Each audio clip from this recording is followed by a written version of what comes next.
Hello, ito si Direk Boboy, tagahatid sa inyo ng Kwentong Pinoy. For this episode, Direk Shares, hindi tayo lalayo. Dito lang tayo.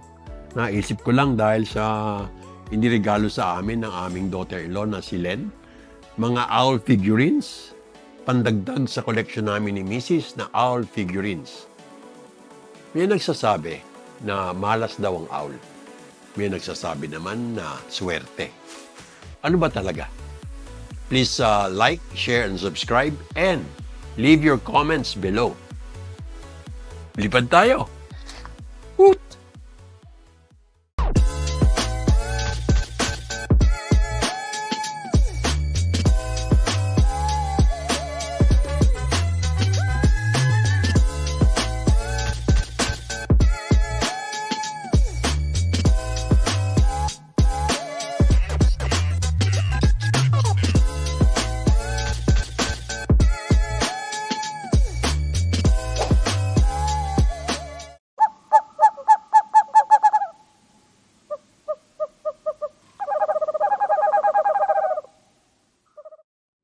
Sa aming bahay, nakabungad sa entrada ang bahagi ng aming koleksyon na owl figurines.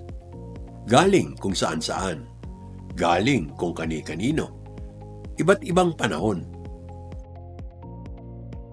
Ito po ang pinakauna sa aming koleksyon.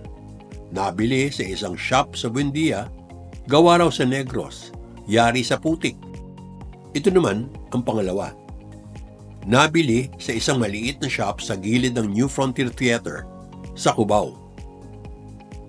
Early 70s pa po ang mga ito, which means 50 years or half a century na kami sa koleksyon na ito.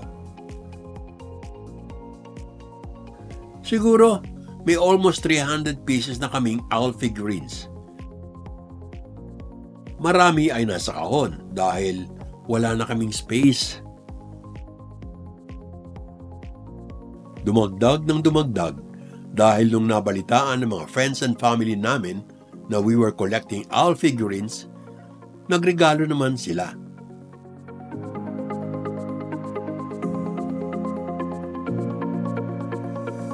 Ito ang bigay ng friend ko na si Sammy in New Jersey.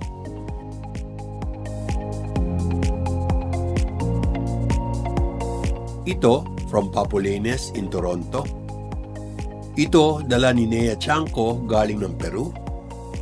Ito, bigay ng sister kong si Grace, gawa sa Mexico, pero nabili sa Tokyo Disneyland. Marami dito, bigay ng mga sisters ko. Hindi ko lang matandaan kung sino ang nagbigay, which one, sa dami ng kanilang regalo. My apologies, sisters. Mga ito, mula sa Palawan.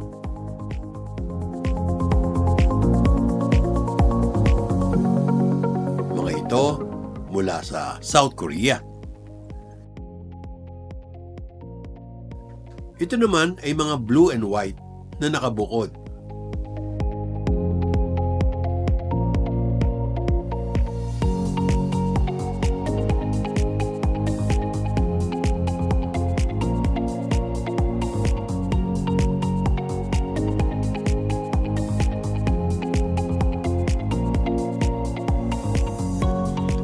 Bakit owl? Bakit hindi elepante o pusa o kabayo? Pareho ng iba. Hindi namin alam. Natutuwa lang kami sa endless possibilities to interpret owls. It sets off imagination and creativity.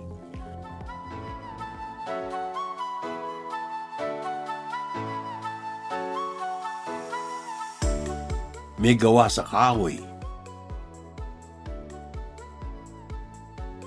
salamin, buto ng hayop, sungay ng hayop, ceramic,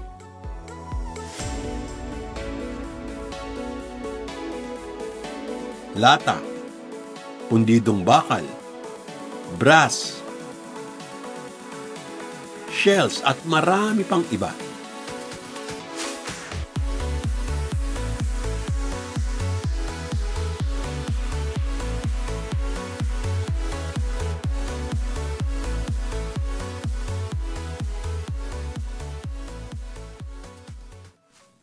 May paniniwala sa iba't ibang kultura na malas daw ang owl. Buhay na owl. Nagdadala ng salot at kamatayan. Dahil siguro, nocturnal creature ang owl. Sa gabi aktibo.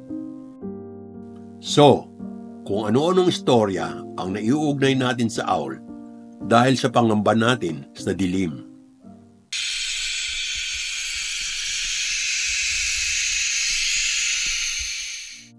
Sa Greece, dahil sa kanilang diyosa na si Athena, ang ibig sabihin ng kwago ay wisdom, power, justice, and divinity. Pero, sa Japan, kung saan kami nakapag-uwi ng maraming cute na owl figurines, swerte raw ang owls. Ang tawag nga nila dito ay fukuro, na ang ibig sabihin din ay bag o sako, tagasalo ng mga kayamanan.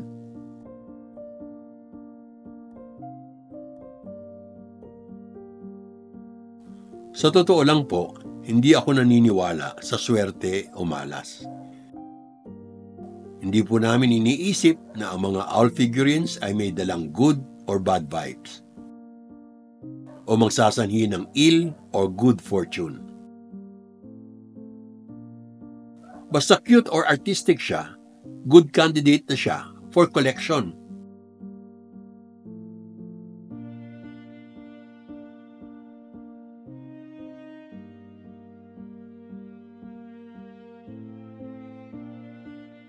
Marami pong klaseng collection. May nangongolekta ng basketball shoes, mga cups, mga tumblers, mga Funko Pop figures, mga anime action figures, at marami pang iba. Huwag po kayong mag-alala. Collecting is a natural human endeavor. Ginagawa na yan ng ating mga kinanununuan pa 300,000 years ago. No? Don't be surprised. Ito po si Direk Boboy. Like, share, and subscribe lamang, and comment below. Until next time, thank you very much.